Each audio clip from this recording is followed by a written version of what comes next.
নমস্কার বন্ধুরা, ডলির রন্ধনশালায় সবাইকে স্বাগত।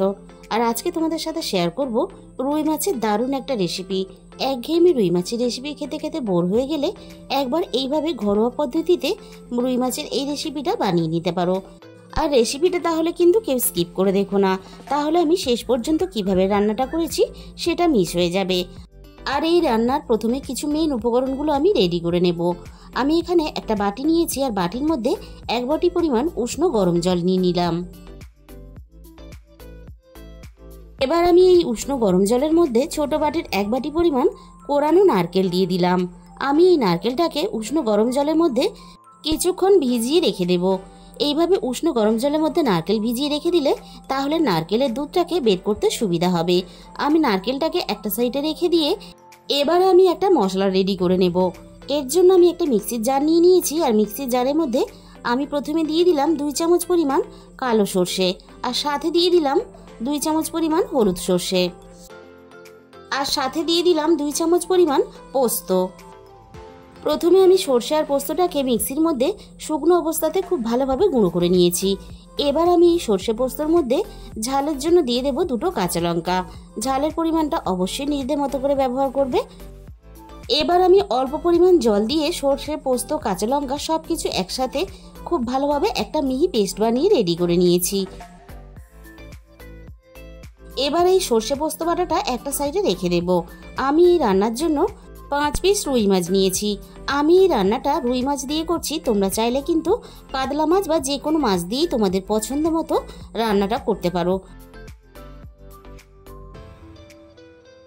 এবার আমি মাছের মধ্যে স্বাদ মতো লবণ দিয়ে দেব, সাথে অল্প পরিমাণ হলুদ গুঁড়ো দিয়ে দেব। হলুদ গুঁড়োর পরিমাণটা কিন্তু একেবারে অল্প দিতে হবে। মাছ ভাজার পরে সুন্দর দেখতে লাগার জন্য, মাছের গায়ে একটা হালকা লালচে কালার আসার জন্য আমি হলুদ গুঁড়োটাকে ব্যবহার করলাম। এবার আমি লবণ আর হলুদ দিয়ে মাছগুলোকে খুব ভালোভাবে মেখে নেব। আর তোমরা যদি হলুদ গুঁড়ো দিতে না চাও তাহলেও কিন্তু হবে। লবণ আর হলুদ দিয়ে আমি মাছগুলোকে খুব ভালোভাবে মেখে নিয়েছি। মাছগুলো একটা সাইডে সরিয়ে রেখে এবার আমি মূল রান্নার দিকে চলে এসেছি। প্রথমে আমি কড়াইয়ের মধ্যে পরিমাণ মতো সাদা তেল দিয়ে দিলাম। আমি কিন্তু এই রান্নাটা পুরোটাই সাদা তেলে করব। সাদা তেলে রান্নাটা করলে তাহলে রান্নার কালারটা ভালো আসবে, আর সর্ষের তেলে রান্নাটা করলে তাহলে রান্নার কালারটা পুরোপুরি চেঞ্জ হয়ে যাবে। তেলটাকে খুব ভালোভাবে গরম করে নিয়ে এবার আমি মাছগুলো ভাজার জন্য একে একে আমি তেলের মধ্যে মাছগুলোকে ছেড়ে দেব। সবগুলো মাছ আমি একসাথেই ভাজার জন্য তেলের মধ্যে দিয়ে দিয়েছি। এবার আমি মাছগুলোর একটা সাইড ভালোভাবে হয়ে যাওয়ার পরে অপর সাইডটা কিন্তু আমি ঠিক একইভাবে উল্টে দেব ভাজার জন্য।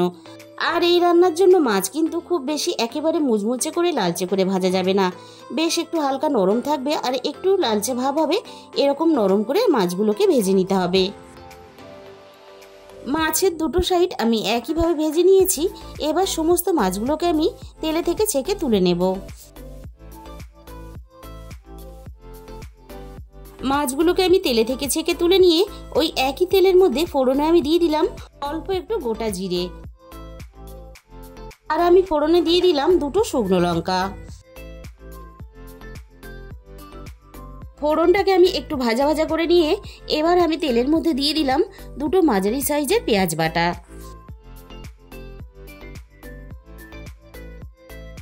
এবার আমি পেঁয়াজ বাটাটা মিনিট 3-4 মতো নাড়াচাড়া করে বেশ একটু লালচে করে ভেজে নেব।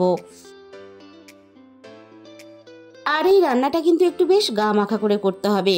আমি 5 পিস মাছের জন্য আমি 2টো মাঝারি সাইজের পেঁয়াজ এখানে ব্যবহার করেছি। তোমরা মাছের পরিমাণ বুঝে পেঁয়াজ বাটাটা এখানে রান্নাতে ব্যবহার করবে। পেঁয়াজটাকে আমি বেশ একটু লালচে করে ভেজে নিয়েছি, এর থেকে আমি আর বেশি ভাজবো না। এবার আমি পেঁয়াজের মধ্যে আদা আর রসুন বাটা দিয়ে দিলাম। এবার আমি আদা রসুন বাটাটা পেঁয়াজের সাথে নাড়াচাড়া করে একটু কষিয়ে নেব, যাতে আদা রসুনের কাঁচা গন্ধটা চলে যায়। আদা রসুনটা আমি মিনিট খানেকের মতো নাড়াচাড়া করে খুব ভালোভাবে পেঁয়াজের সাথে কষিয়ে নিয়েছি। সর্ষে পোস্ত আর কাঁচা লঙ্কার যে পেস্টটা আমি রেডি করে রেখেছিলাম তার মধ্যে আমি অল্প পরিমাণ জল মিশিয়ে আমি রান্নার মধ্যে দিয়ে দিলাম।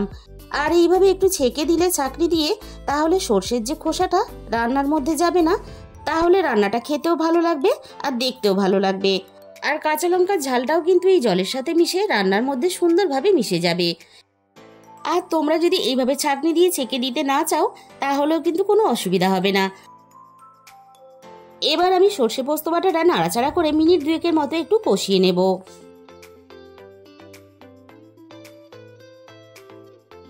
আর সর্ষে পোস্তর সাথে যে এক্সট্রা জলটা আমি ব্যবহার করেছিলাম সেটা কিন্তু বেশ খানিকটা আমি টানিয়ে নিয়েছি। এবার আমি এখানে দিয়ে দিলাম 1/2 চামচ পরিমাণ ধনে গুঁড়ো। আর কিন্তু আমি কোনো রকম রান্নাতে গুঁড়ো মশলার ব্যবহার করব না। আর এই রান্নাতে হলুদ গুঁড়ো বা লঙ্কার গুঁড়ো ঝালের জন্য আমি কোনো কিছুই কিন্তু এখানে ব্যবহার করব না, তাহলে রান্নার কালারটা পুরোপুরি চেঞ্জ হয়ে যাবে আর রান্নাটা দেখতে ভালো লাগবে না। ধনে গুঁড়োটা আমি নাড়াচাড়া করে মিশিয়ে দিয়ে এবার আমি কোরানো নারকেলের দুধটাকে আমি হাত দিয়ে চটকে বের করে রেখেছিলাম, নারকেল দুধটা আমি রান্নার মধ্যে দিয়ে দিলাম। আর এই রান্নাতে আমি কিন্তু কোনো রকম এক্সট্রা জল ব্যবহার করব না, এই নারকেল দুধটা দিয়েই কিন্তু আমি পুরো রান্নাটা করে নেব। এবার আমি এখানে দিয়ে দিলাম স্বাদ মতো লবণ। আর আমি সাথে দিয়ে দিলাম অল্প একটু স্বাদ মতো চিনি। এই রান্নাটা বেশ একটু ঝাল মিষ্টি হবে, তবে কিন্তু খেতে ভালো লাগবে। চিনি আর লবণটা আমি নাড়াচাড়া করে খুব ভালোভাবে মিশিয়ে দেব।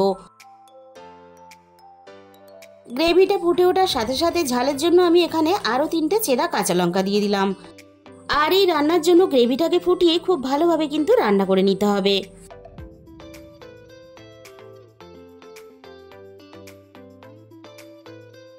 মিনিট 10 মতো আমি গ্রেভিটাকে ফুটিয়ে খুব ভালোভাবে রান্নাটা করে নিয়েছি।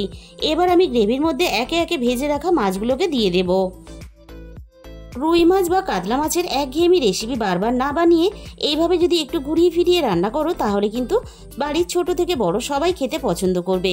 মাছগুলোকে আমি গ্রেভির মধ্যে দিয়ে খুব ভালোভাবে নাড়াচাড়া করে মিশিয়ে আমি এখানে মাছগুলোকে গ্রেভির সাথে আরও মিনিট 5 মতো রান্না করে নেব। আর রান্নাটা কিন্তু আমাদের এখানে প্রায় রেডি হয়ে এসেছে। আর রান্নাটা কতটা দেখতে লোভনীয় হয়েছে সেটা কিন্তু তোমরা দেখে বুঝতে পারছো। এবার আমি রান্নার মধ্যে 1/2 চামচ পরিমাণ গরম মশলার গুঁড়ো দিয়ে দিলাম। আর বন্ধুরা, একদিন হলো তোমরা এই রেসিপিটা অবশ্যই বাড়িতে ট্রাই করো। তাহলে বন্ধুরা, আজকের এই রেসিপিটা ভালো লাগলে প্লিজ একটা লাইক করে দিও আর নিজেদের বন্ধুদের মধ্যে শেয়ার করে দিও। আর এরকম নতুন নতুন রেসিপি পেতে অবশ্যই আমার চ্যানেলটাকে সাবস্ক্রাইব করে পাশে থাকা বেল আইকনটা ক্লিক করে অল করে দিও। তাহলে আমি যখনই কোনো নতুন রেসিপি আপলোড করব সবার আগে তোমার কাছে পৌঁছে যাবে। আর তোমাদের মূল্যবান সময় দিয়ে আমার এই রেসিপিটা শেষ পর্যন্ত এতক্ষণ সময় ধরে দেখার জন্য তোমাদের সবাইকে অসংখ্য ধন্যবাদ। আজকে তাহলে এই পর্যন্ত।